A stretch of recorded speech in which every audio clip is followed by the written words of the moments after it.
Good evening and welcome to Plain Talk. My name is Christopher Ram. Thank you for joining us this Wednesday evening. This program, of course, is broadcast live from HVTV 9 and it's rebroadcast on Sunday afternoon on Channel 7 WRHRM. My name is Christopher Ram and it's a bit late. I would have liked to have done an earlier program on cancer awareness, cancer issues. Then I heard last night that a very good friend of mine is visiting from a Guyanese, visiting from Brazil, Dr. Gooding, and I immediately extended an invitation through someone else, and I was delighted that she accepted the invitation and also has brought along with her Sharon Jordon, who is a cancer survivor. We all know what problem cancer is for our society. I myself have had many members of my own family have become victims of cancer, so it's rather near and sad for me as well. So, Dr. Gooding, welcome back again and welcome to Plain Talk and good to see you. Thank you very much, Mr. Ram. And Ms. Jordan, thank you for coming on Plain Talk. Most welcome. And you will share your experiences with us. Perhaps I should ask you, Ms. Jordan, rather than Dr. Gooding, because Dr. Gooding is in Brazil, enjoying herself while she's furthering her studies. You get the impression that even in this Cancer Awareness Month, it's a little bit low-key? I would say that, yes, but I think it's also a lot of divided parties doing activities rather than everybody coming together and making one large impression on what is happening. Because, of course, you have more in numbers, it's stronger, what you're saying, and everybody's saying the same thing. But then you have little pockets doing their own thing, and to me it's disjointed. Why is that, you think? I don't know. I really can't answer that. I think a lot of people maybe have their own agenda and we're not speaking to each other. Because in an issue like this where we've had the walks before and we've seen that one set walks on one day and the other one walks on the other, there's nobody to say, maybe we will be stronger if we have one walk. And somebody reach out to the other one and do it, because I'm seeing this is another year that this is happening again. Is there such a thing as a national cancer society or a national framework that can take the lead in matters like what you're talking about? Do we have that? Well, that would be the Chronic Disease Department of the Ministry of Public Health that is spearheaded by Dr. Kavita Singh. Mm-hmm. I think they have been trying to make one national walk, one national event for Breast Cancer Awareness Month. Mm-hmm. However, this month, all of the events actually came late. All of the planning, all of the reaching out to these other entities, they responded a bit late. So this month we are expected to have 2 separate walks. But I can tell you from what we've been hearing and the pledges we've been getting is that from next year, it will be one united walk, one united Breast Cancer Awareness Month where we have all these entities together. So this month is just it's the narrow breast cancer, or is it cancer awareness? This month is just Breast Cancer Awareness Month because last September it was Prostate Cancer Awareness Month and in January cervical cancer. However, in Guyana, only October month, which is Breast Cancer Awareness Month, we celebrate or we observe the month. So yes. The ministry, rather than just keeping it to breast alone, on their outreaches and their events, they include both prostate and cervical, since it's the first 3 leading causes of cancer in Guyana. How you talk about the causes and the types of cancer? How serious is it? What, an epidemic proportion we have? To say it's an epidemic, I would say yes. Yes? Yes, because cancer is becoming more and more alarming, more and more prevalent Long ago, years ago, cancer was just number 5 cause of chronic disease, or number 7. Now it's the 3rd leading cause, with breast just being on the front line, just leading. It is becoming. Also, what we So it's the third of what? the 3rd of the top 10 after cerebrovascular and heart disease. It's 10. Yes, it's the 3rd. That's serious. It It is. is. Is it something that is manageable?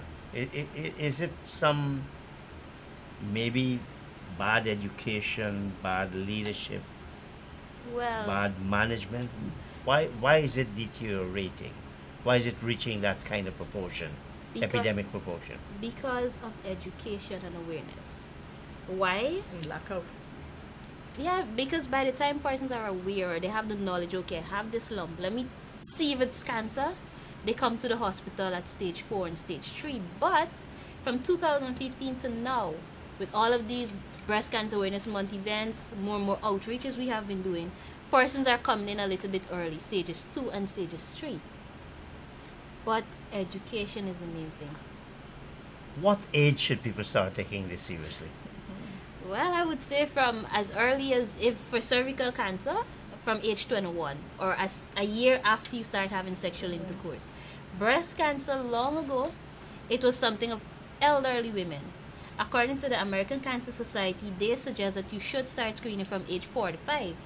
But here in Guyana, we have seen women as young as 24 years old that died from breast cancer, 28, 26, and a lot in their 30s. So here we start screening at age 40 for breast cancer.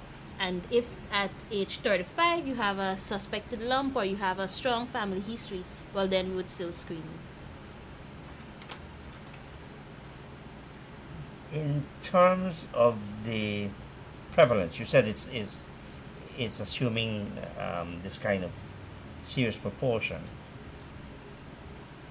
How many people, what percentage of the population you think suffer? And Sharon, please feel free to join in at any time. What percentage of the population you think are afflicted by this? I can give you data from Dr. Morris Edwards, who did a statistical analysis on breast cancer from the year 2003 to 2012, during that 10-year period. And what he came up with is that 6,900 plus patients were diagnosed with cancer, all types of cancer. Men and women? Men and women. Out of that 6,000 plus, 1,090 patients were breast cancer patients alone. When you break that down a little bit more, 16 were males and 1,074 were females. Right? Now, I am going to break it down a bit more for you. Out of that, 44% of patients received treatment for the breast cancer, and 56 received no treatment at all during that period. So it's very much alarming, but after that period, we do not have national stats.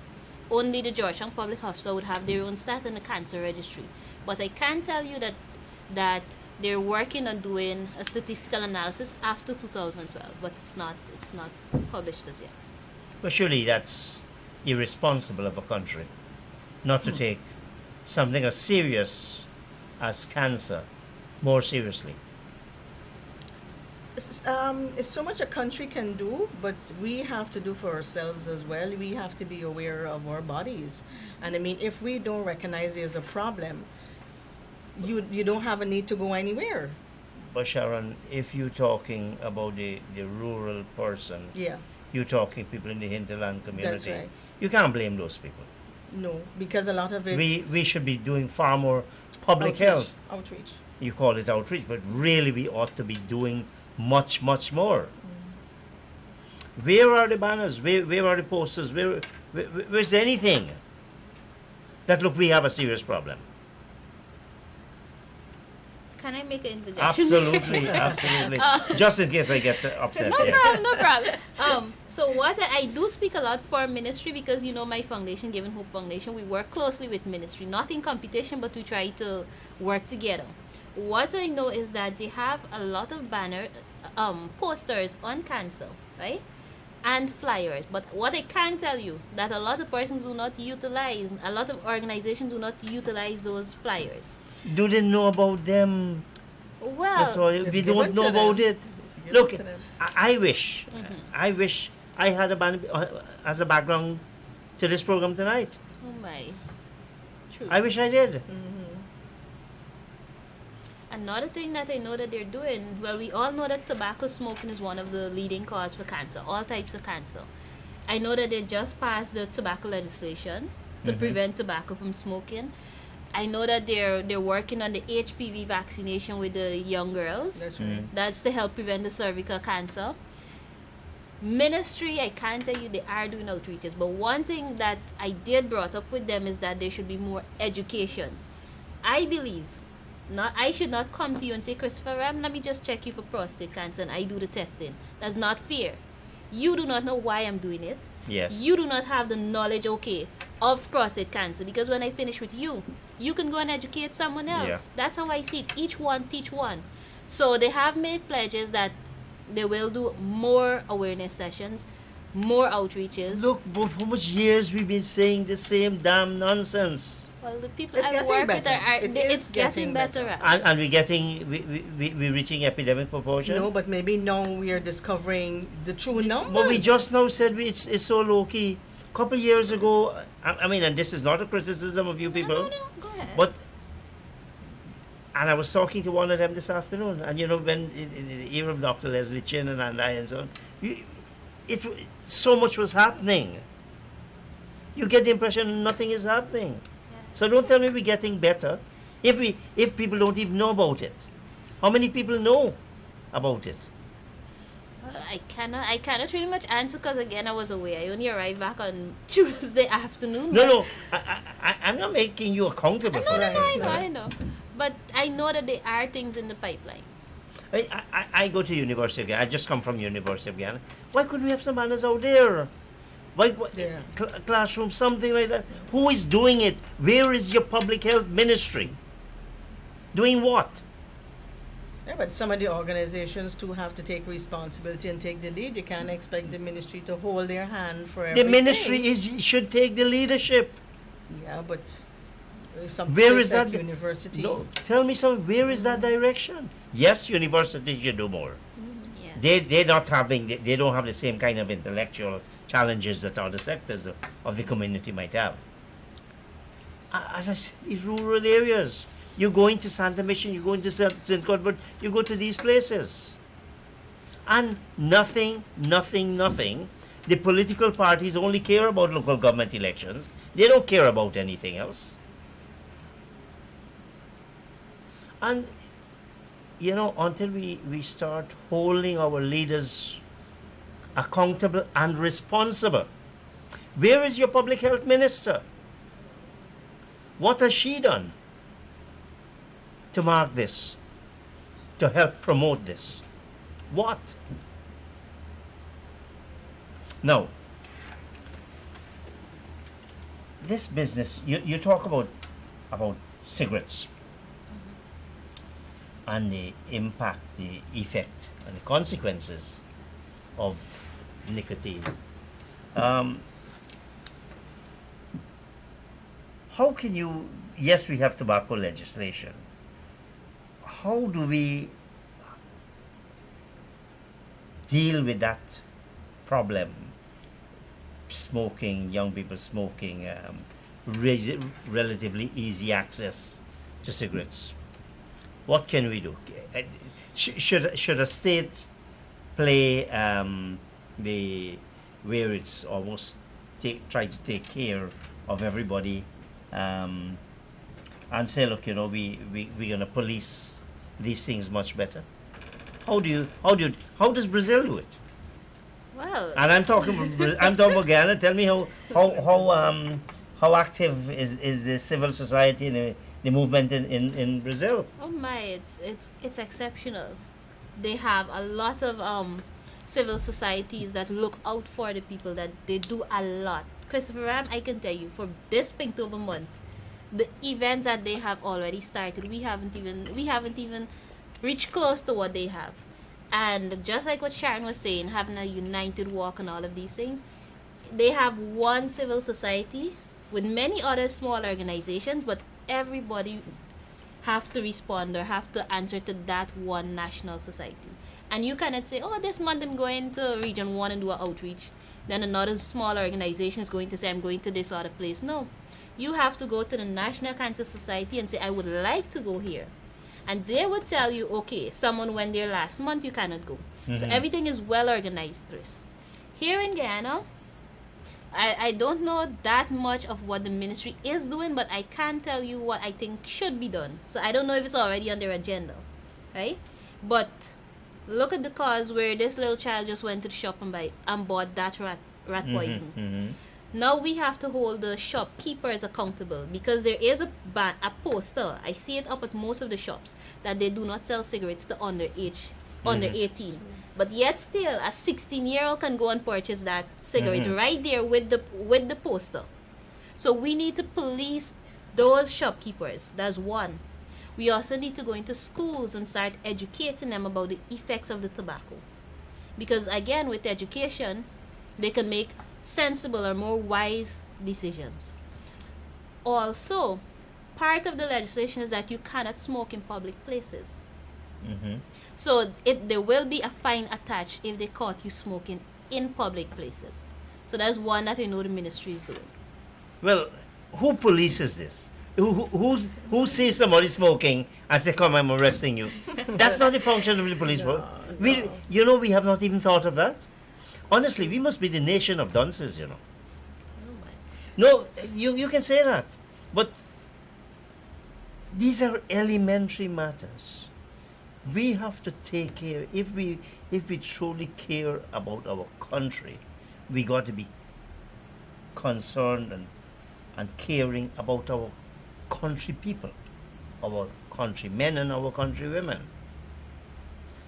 Now, so who's gonna enforce that smoking restriction? But so in terms of cigarettes, you can say that's a lifestyle choice. Yes. How many other activities in our daily lives in fact contribute to cancer? Diet. Right? Diet What kind of diet? Well, one that is not consumed with junk food and saturated fats and sugars. I mean, we just take these things for granted and we do them until we see the effects. But if we are, educated as to, because it causes not only cancer but all kinds of other diseases as well. Red meat as well. Red meat. But look at it. At every corner now there's a fast food place. That's right. So again, but then of course we have to make our personal choices. Nobody is forcing it down our throat. And every country has fast food outlets. But Sharon, the truth is, at least those countries they have labels, they have warnings, etc. We have nothing. What do you warn people about with about fast food? About what we're saying now, that it's not good for you. Else? Sorry? Would you find that in any first world country where they have serious food labeling and all of that? Yes, everything should be on the Lord, in the fast food? Absolutely. Okay. Absolutely. And also you have we use fast food in this pejorative, negative sense, that everything that is fast food is bad. That's not necessarily so. You could go and you can get a pretty high quality salad, for example. Even I'm not a big eat-outer, but Submarine and the sandwiches and so on. I'm sure you can get good stuff. Some of them, yeah. Yeah. What do we get? Now, what we don't seem to appreciate is the cost to our society, both in terms of the cost of care, the loss of lives, Yes. the loss of human hours. Those things cost our society a lot. I got a dear friend who is now going through a very painful, rigorous chemo process. Now, could these things have been avoided? Are we taking things seriously? Yes, I agree with you. We do have life choices. And some of us choose to eat red meat when it probably is not good for us. And we tend not to take health seriously. And we say, oh, you're gone dead from something. That's a typical Guyanese joke. Yes, that is. You're gone dead from something, so might as well die from Happy. enjoy. Yeah. How do you, Dr. Gooding, as a country, try to control and reverse that kind of pattern of behavior? Well, again, if we use Trinidad, for example, as a pattern, Yeah. you see they started from the schools, primary school, high school, where they banned the sodas, they banned some of these unhealthy food for the children. So if you start from there, the children now will start getting accustomed, and then you can blend that in with what you're getting at home. Mm-hmm. So if we try to enforce at our schools, ban sodas, ban these think they've started unhealthy that. foods. I know it was supposed to be started, but I didn't want to say that it was started. Mhm. But I know it was in the pipeline. So that's just one. Where is it banned? They're Trinidad. starting in some of the schools here. The soda is not being allowed into the schools. That's one Yeah, of the things. but you go and you got 3 vendors just outside the school. Well, It's a some start. schools, It's a some start. schools start banning the children from purchasing from the vendors outside. Outside, Because yeah. my son's school, you cannot be seen purchasing from Yeah, outside okay. vendors, just the canteen, right? Another thing with what you had asked, Sharon, like, or in our daily lifestyle, what exposes to the cancer. Another thing that complements the diet is sedentary lifestyle. Mm-hmm. You're not doing physical activity. Activities. A lot of us Guyanese are guilty of that. We go to work, we drive to work, we go home, we go lie down, and that's it. And we're eating a very big plate. What I've noticed with Brazil, another comparison with Brazil, is that where we have that 3/4 of our plate being rice, 3/4 of their plate is meat and vegetables. Well, red meat too, is it? Well, they have a lot of red meat. Yeah. But the white meat is better, but they have changed their daily plate, and that's something that we need to do.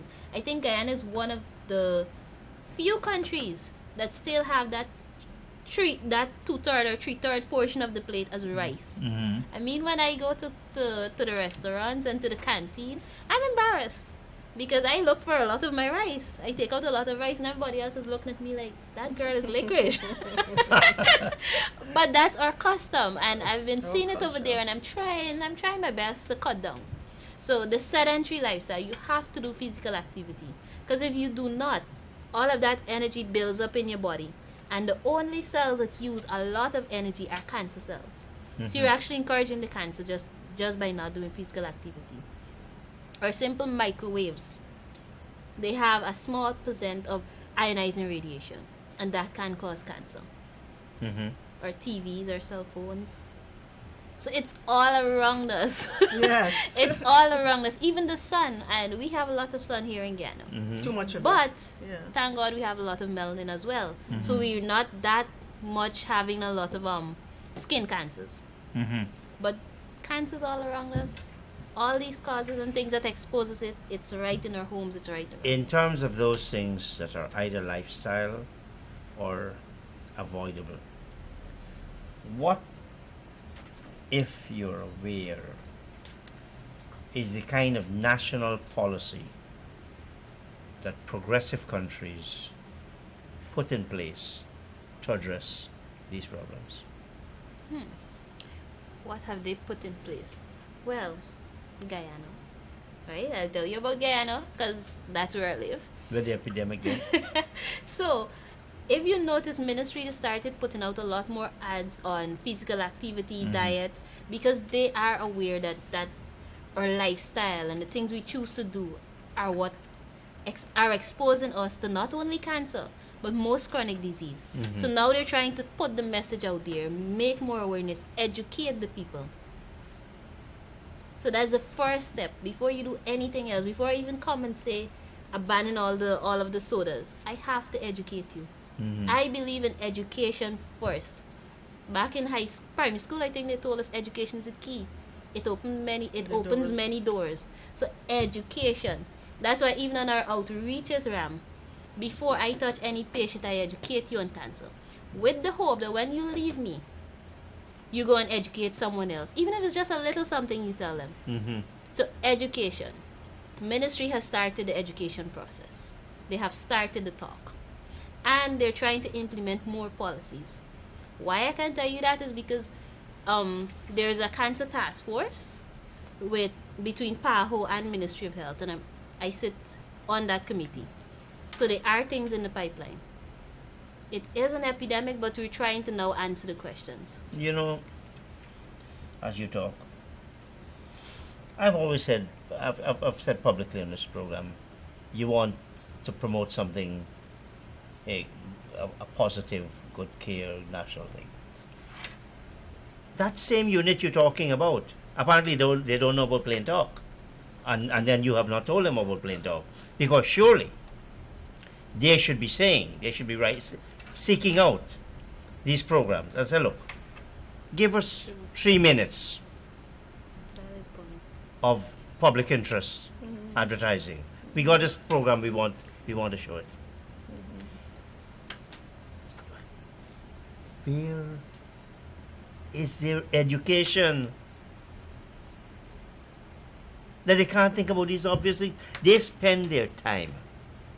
They're not like some of us be doing a little bookkeeping operation or whatever. This is their job.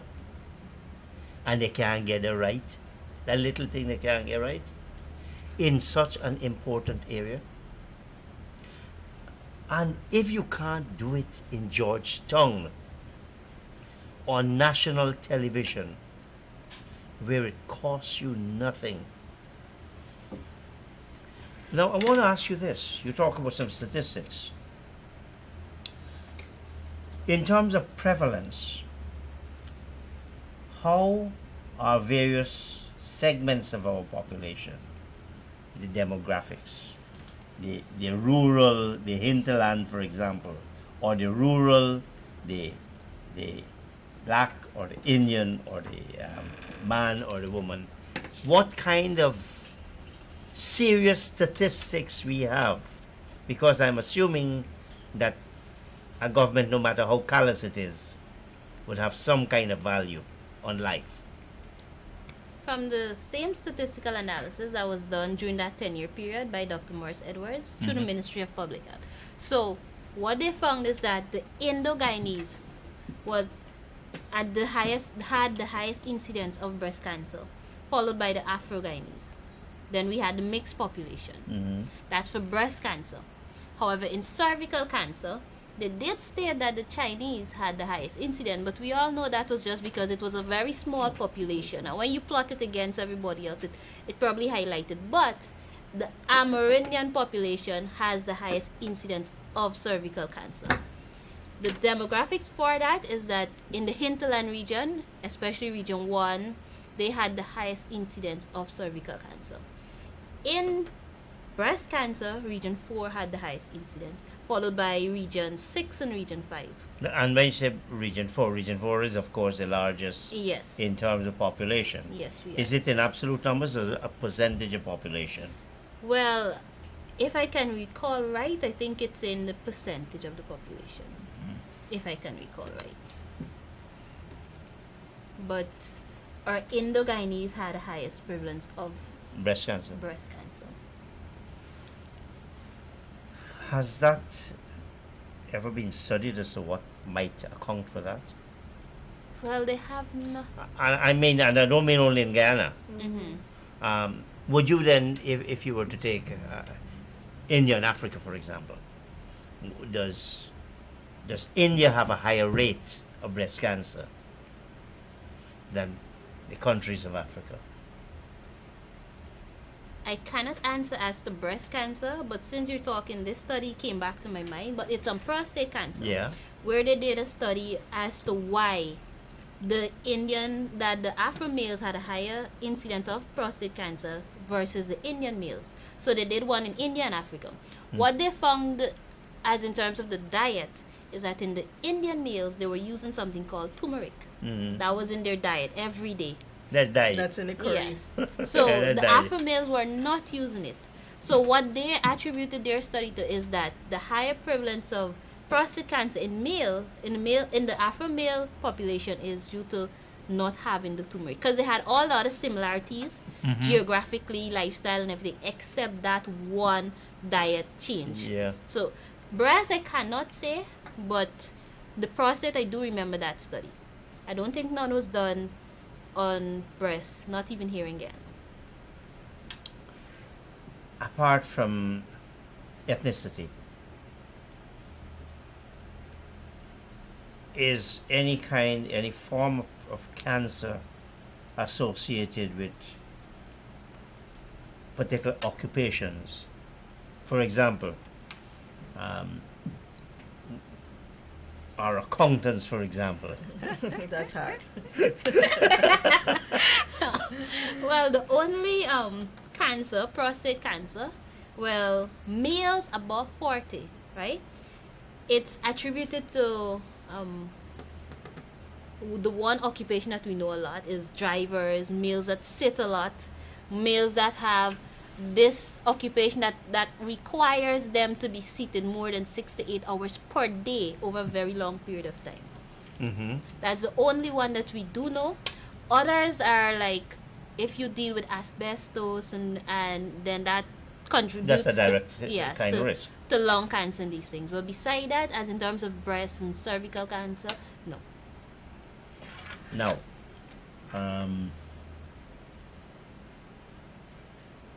to what extent is cancer genetic? It's a 5 to 10% chance of getting cancer genetically. Breast cancer, we all know the BRCA1 and 2 gene. Once you have that gene, you are at a 15 to 25% chance of getting breast cancer. As opposed to, 50 to 75% chance of getting breast cancer. Forgive me for that. Yeah. If you have the Lyme gene, you're 10 to 15% of getting colon cancer. I always tell this little story. You know Angelina Jolie, the famous actress? Her mom and her grandmother died from breast So cancer. she decided to. She did the gene test and it was positive. So she didn't wait. She did a prophylactic mastectomy and ovarectomy. Took out all of her ovaries. Explain that to the viewers, please. So please. So the prophylactic mastectomy is that you do have the gene.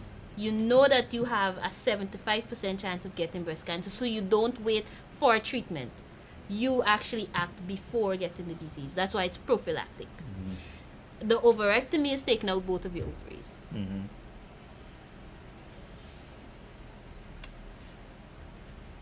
Lifestyle versus genetic. Which contributes more to cancer? Sharon, you be quiet. Yeah, but I don't have the statistics. I'm not in the area that she is in. I'm a survivor, so she's more But exposed what, to it. what I sometimes find, the persons who have fallen victims, they tend to read up everything. Yeah. I can remember when I heard that my sister, and that was many, many years ago, had contracted cancer. That was the first time we knew about it. I started reading everything that I could read. I don't know how that would have helped her, but you still think. So, do you read a lot on this? No, my interaction is more with people. I'm not into like Dr. Gooding because of what she does. She's into a lot of statistics and the reasons and treatments and that kind of stuff. No, I'm more of the people person side. So I'll put back the question to you then: is genetic versus lifestyle? Lifestyle has a 90 to 95% chance of getting cancers. It's very high. 95% chance 90 to 95% of because of getting- what we eat So- and what we do. So, please explain that, because you're not saying that 95% of the people. No. So explain that Okay. 95%. So basically, what we eat and what we expose ourselves to over a period of time, it accumulates in our body.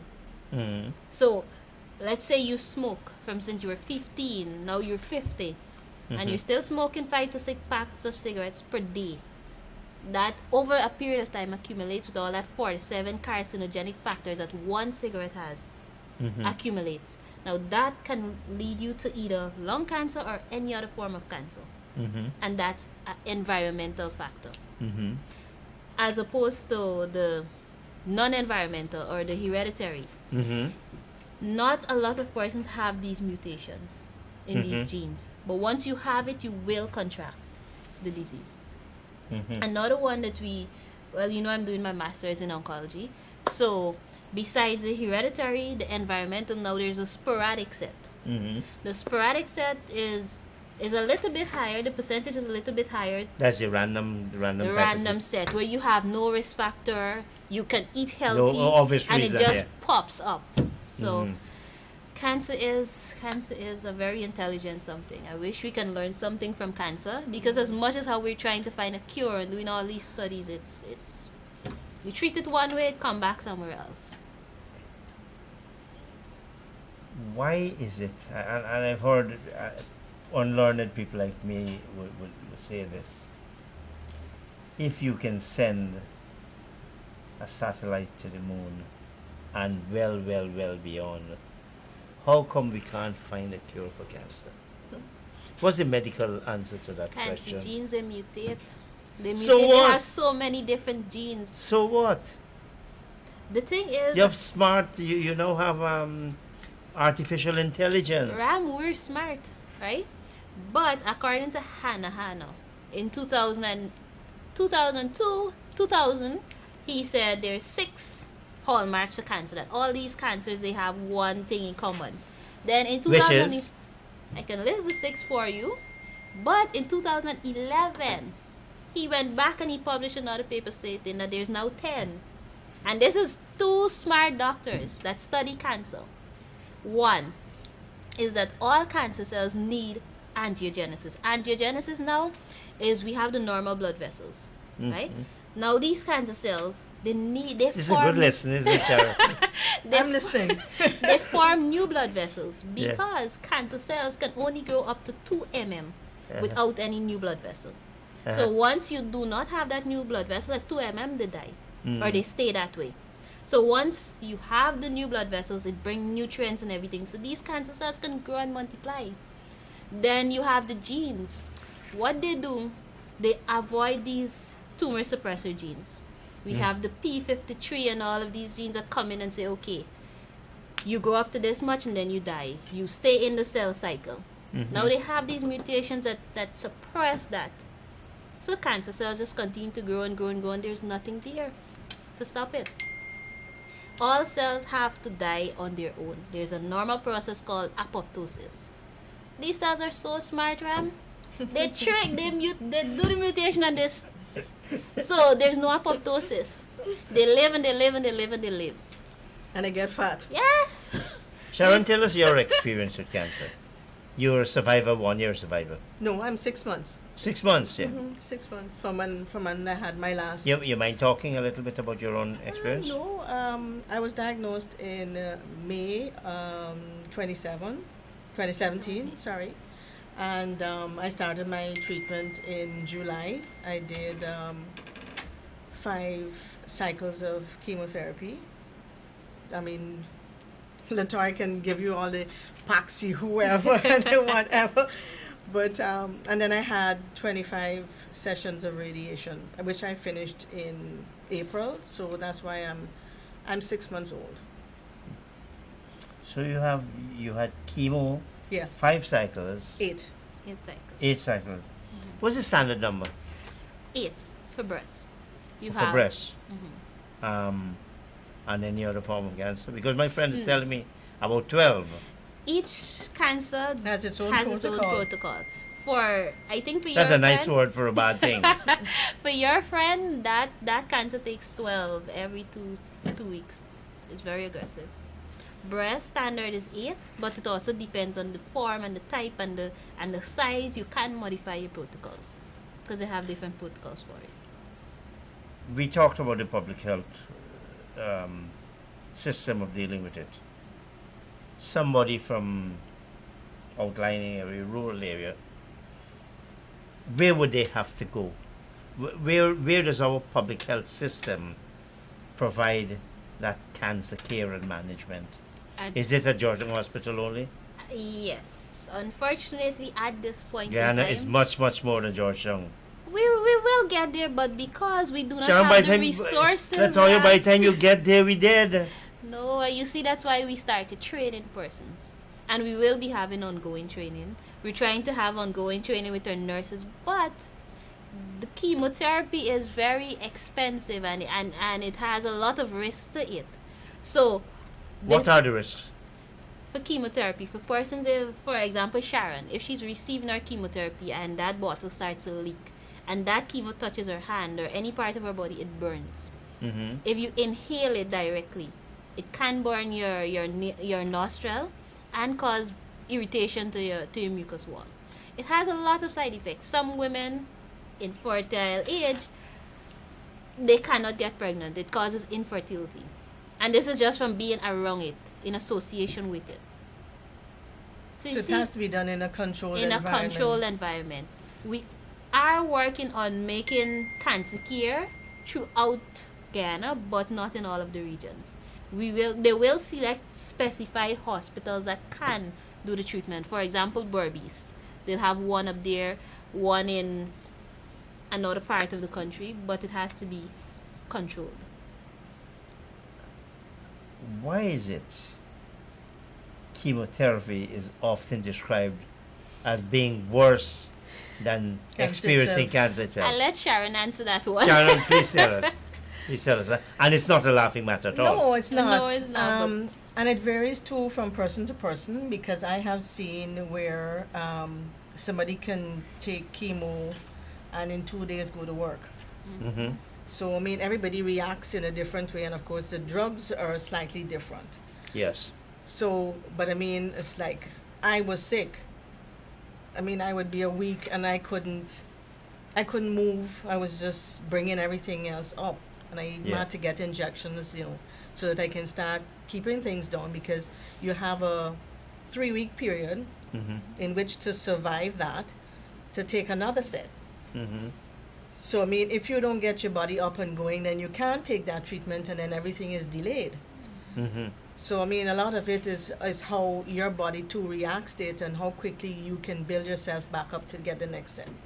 And chemo is a method of trying to kill The cancer cells. the cancer cells, But it it's kills killing the everything cancer. else. Yes. Yes, it kills both cancer cells and normal cells. But your body has this nadir period Mhm. where we generate back our normal white blood cells or red blood cells. That's a 14 days period. That's why we give the patient 3 weeks. Because by 14 days, your blood cell, everything should come back to normal. But we do give you supplements for it as well.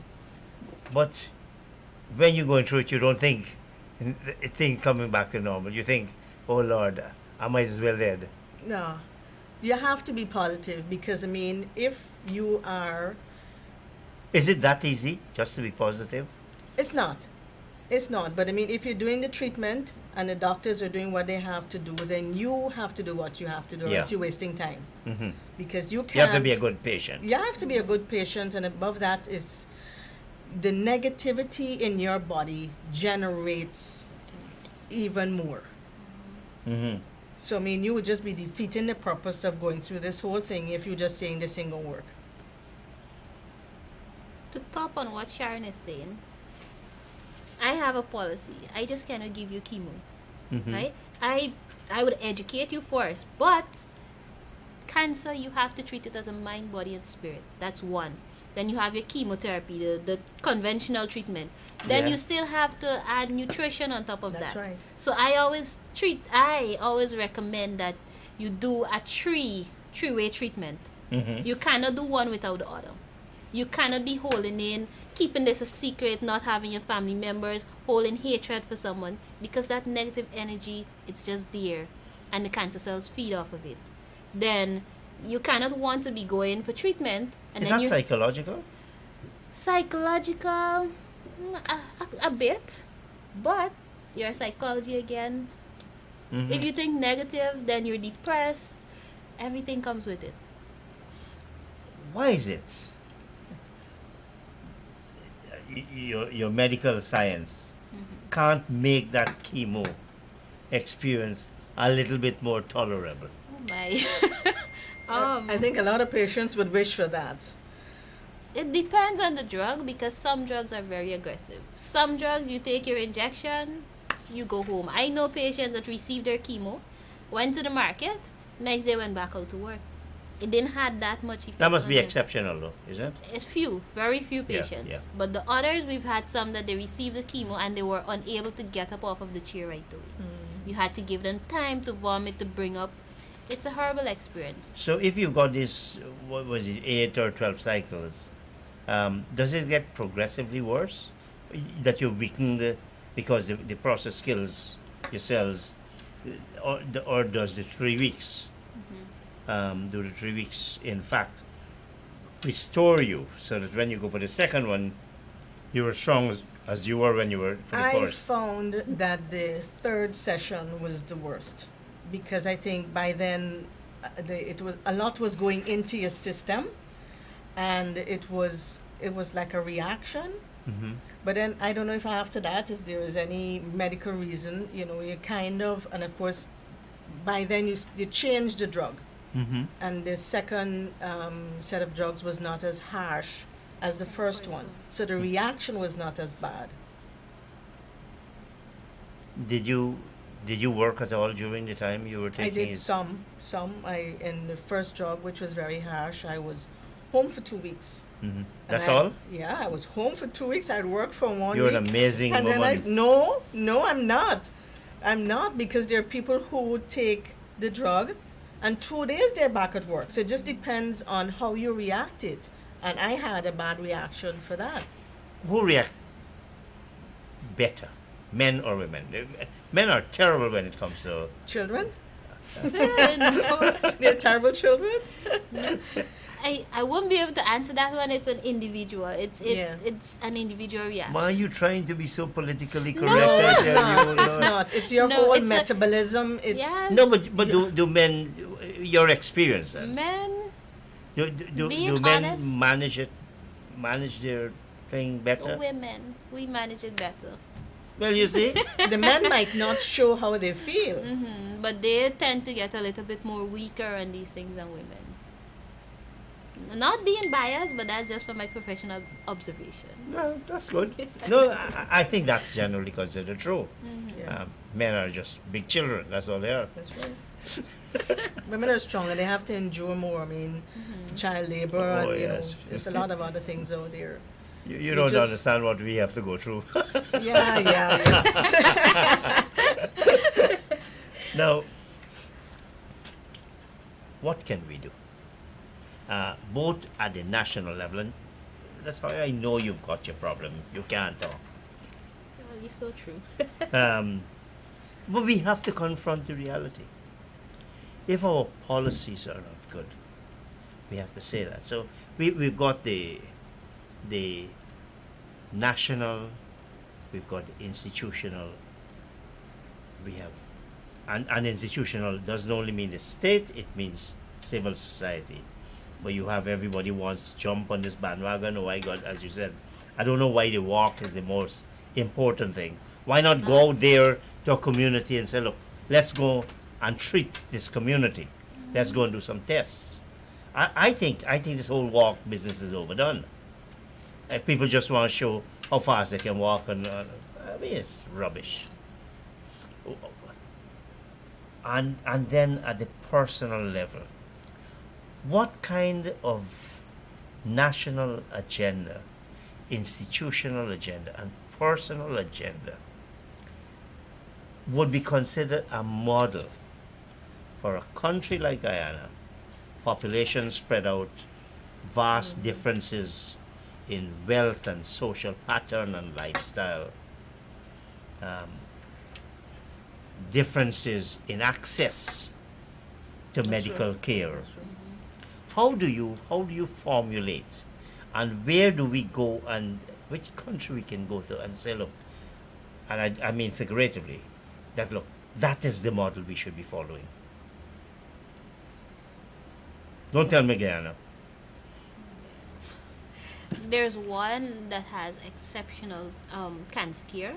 I think it's Ireland. Yeah? Yes, they have exceptional cancer care. I don't think we could reach that level for now, but we should try to pattern ourselves off of it. What is peculiar about what they do so well? Well, Ireland, and what I can mention is as in terms of cervical cancer, is I think it's the Bahamas, if I'm right. Bahamas. What they have is, since you're born, they have you in the registry, and at age 40, they will have a little pop-up. Oh, Sharon needs to do her mammogram. Then if you do your pap smear, every 3 years it will give them a reminder.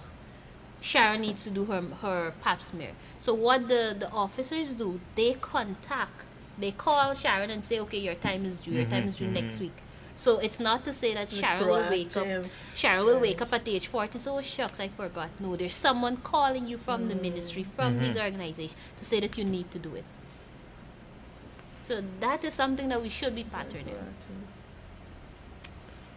Should the cost be brought down? Should it be the chances of surviving cancer depend on who you are and what kind of wealth you have? No. And is it neutral in Guyana where the poorest person has the same benefit?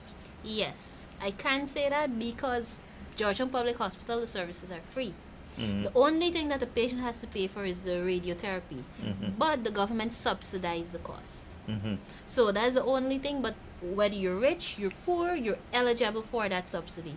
Whether you're rich or poor, whatever ethnicity, you can go to the public hospital and get your free treatment.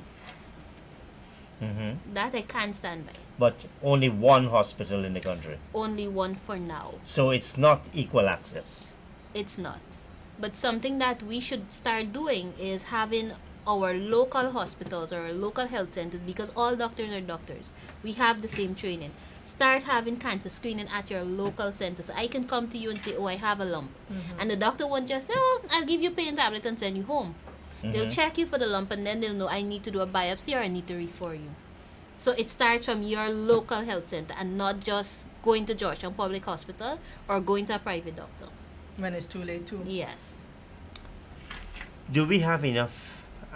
No country has enough, but do we have a reasonably acceptable number of trained cancer care workers in our country? No.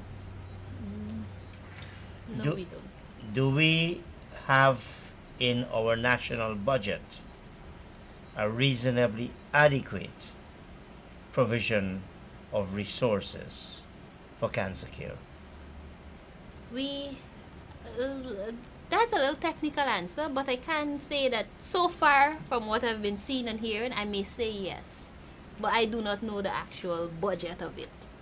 But I may say yes because do you think that there is sufficient availability of the services then, measured by that way? Forget how much we have in the budget. the availability, I would say we can do more.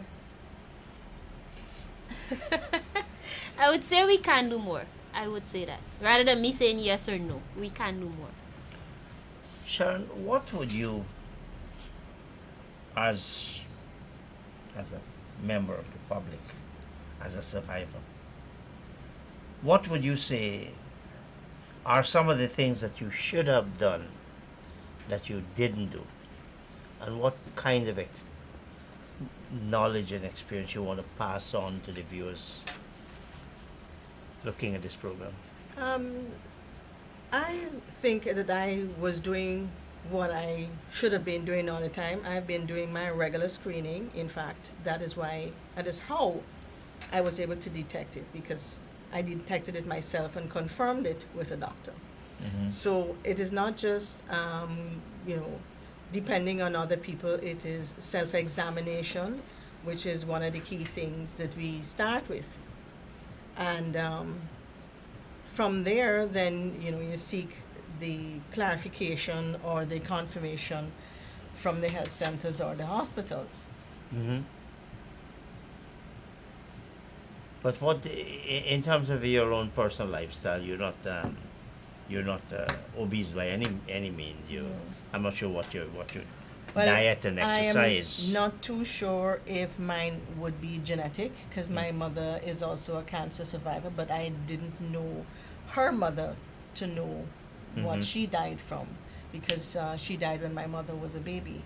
So I don't know if, as Latoya said, if there's a gene and it's strong in there, or if it's my lifestyle. But I'm an active person, and you try to eat well. So sometimes you never know, and then of course there's the unknown factors. So that random way yeah. you do everything right. Yeah, but and it next still thing is, happens. Why you got it? It still happens.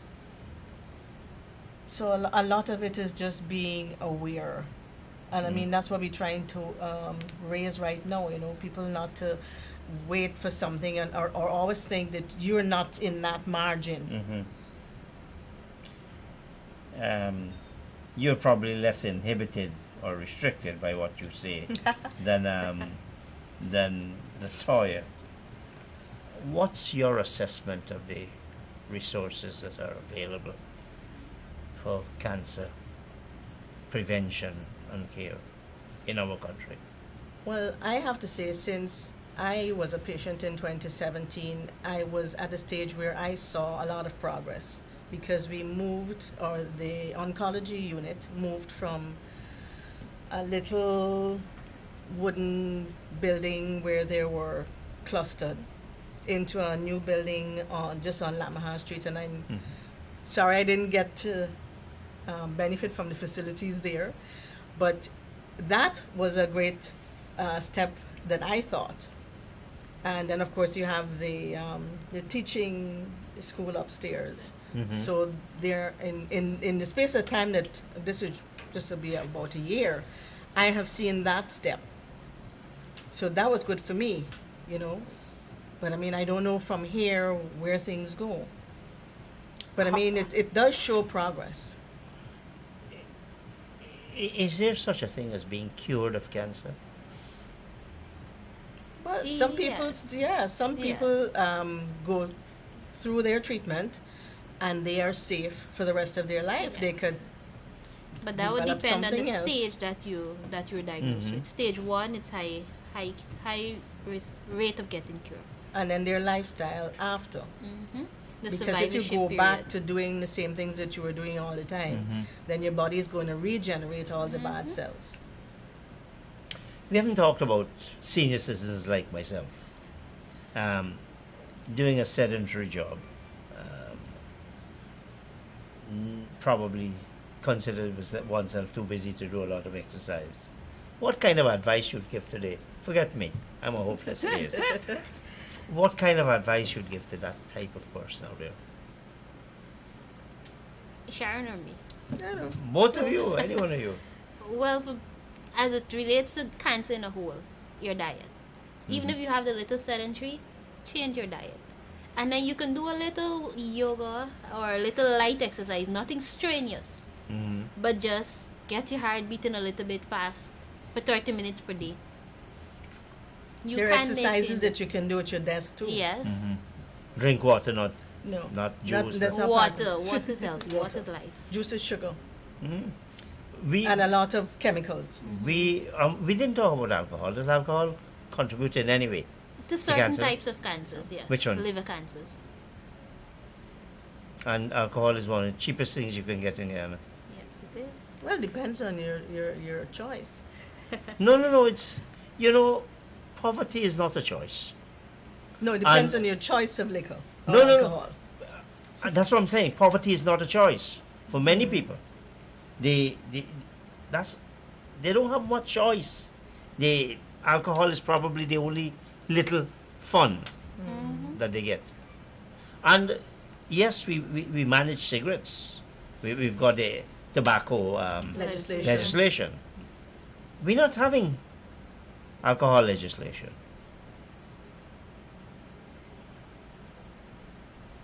So it shows you this disconnect between what we ought to be doing and what in fact we're doing. We go for the easy option. Yeah, but I was telling you, so what else you were telling the person 72 years old and so on? Stop drinking alcohol? Well, they'll probably tell you that they've been doing it all their life and think it'll make a difference now. But I mean, it's the small changes that make a difference. Yeah. Okay. I'm just getting a signal. Ms. Sharon Jordon, cancer survivor. Dr. Gooding, the cancer specialist, or soon to be specialist. Soon to be specialist. I want to thank you very much. I hope it's been a good program, I think. Thank you for sharing all your experiences. Operators and viewers, thank you. Good night.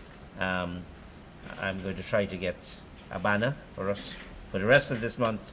Plain Talk. Wonderful. We'll have an anti-cancer banner as our background.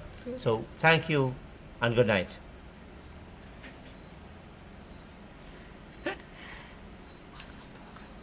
You as well justified.